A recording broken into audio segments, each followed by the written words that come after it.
At this moment, I'm joined by Professor Jean Drèze. Professor Drèze was one of those who in the UPA years, in a way, shaped MGNREGA. Also, Shankkar Aiyar, political economist and author and columnist, joins me. I want to come to Jean Drèze. You may have heard much of what the politicians say. The BJP is very clear. We are not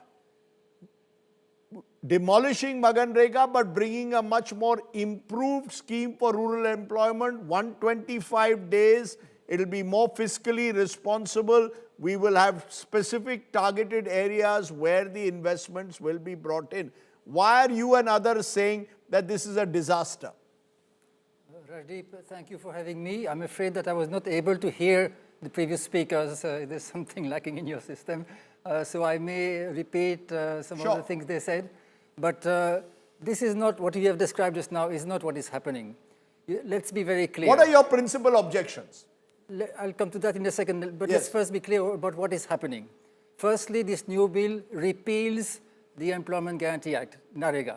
It's not just renaming, it's certainly not revamping, it repeals it. I'll just read the relevant line from section 37 of this bill. The Mahatma Gandhi National Rural Employment Guarantee Act 2005, together with all rules, notifications, schemes, orders, and guidelines shall stand repealed.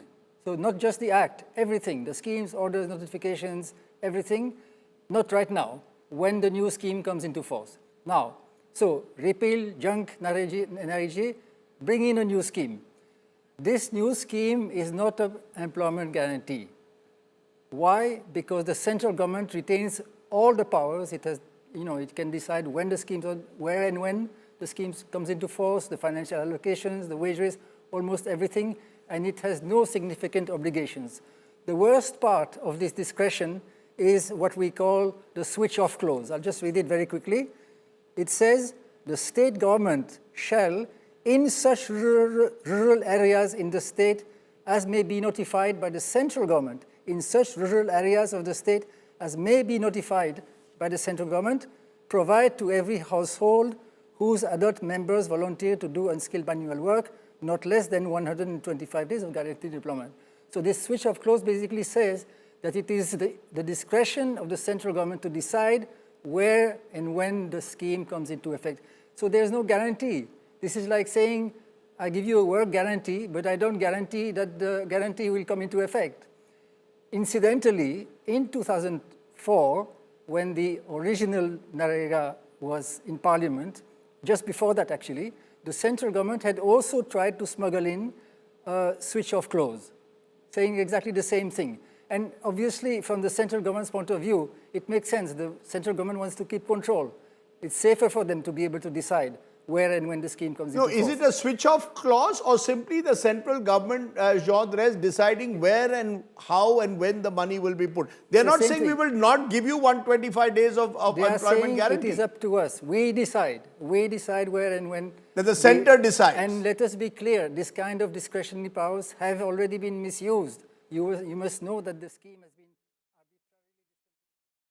arbitrarily in West Bengal, and the central government has never been able to explain clearly for what reason, even in Parliament, even in Lok Sabha. The central government says there was misuse of MGNREGA funds by Bengal, hence the funds were not being transferred. Is the argument which has been denied by the West Bengal government, saying because it's an opposition government, they are being denied the funds.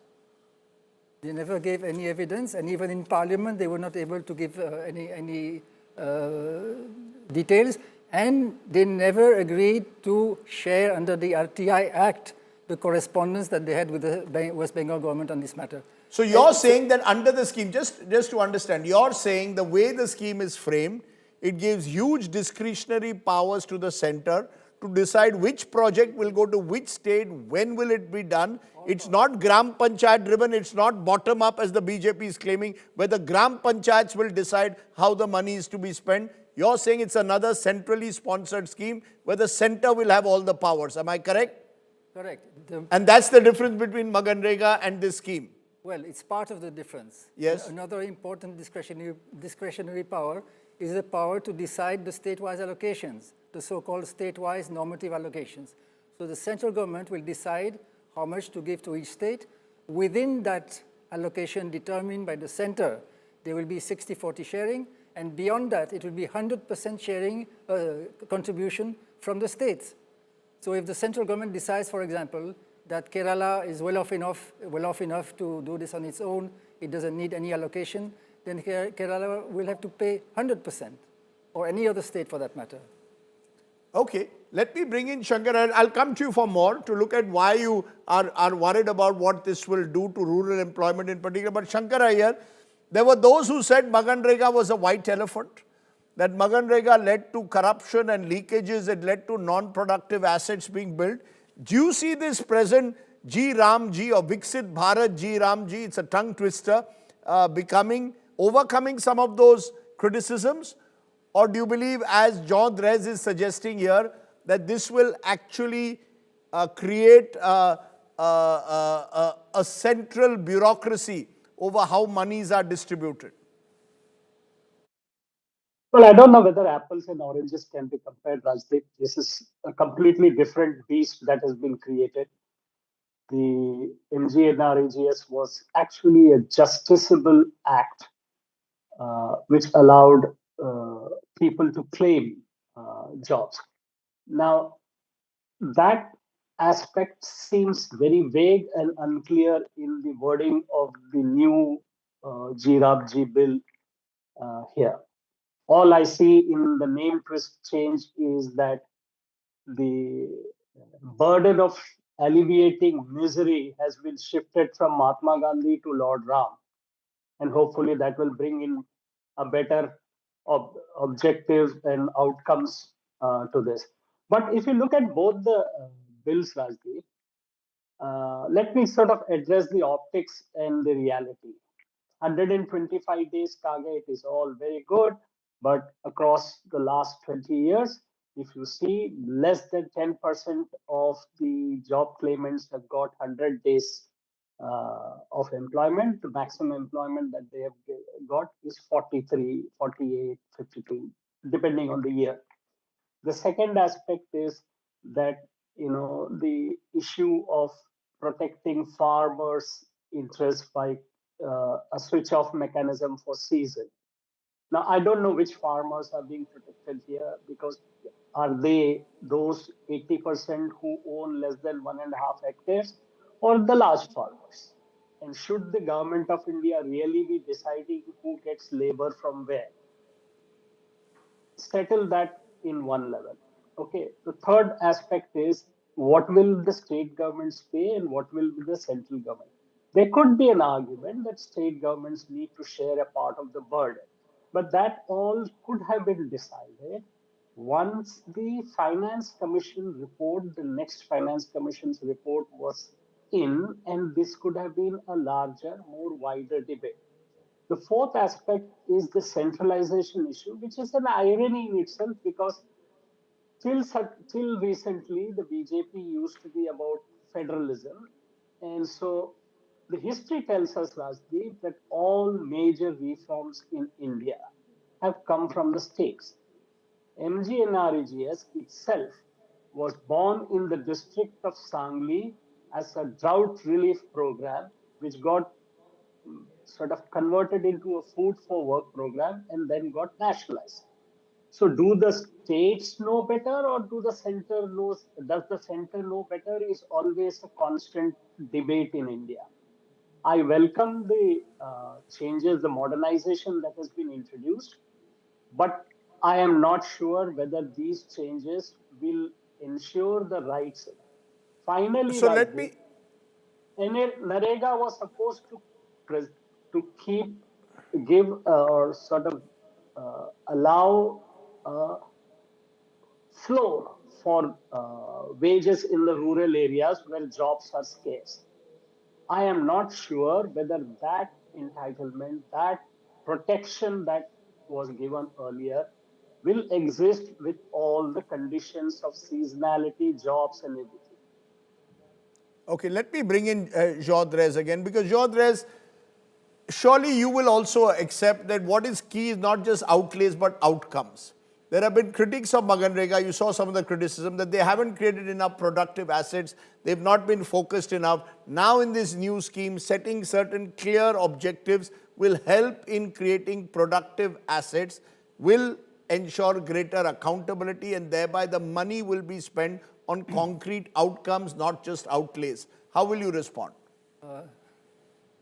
Rajdeep, again, I could not hear the other speaker, so I hope I don't answer Yes. at cross purposes.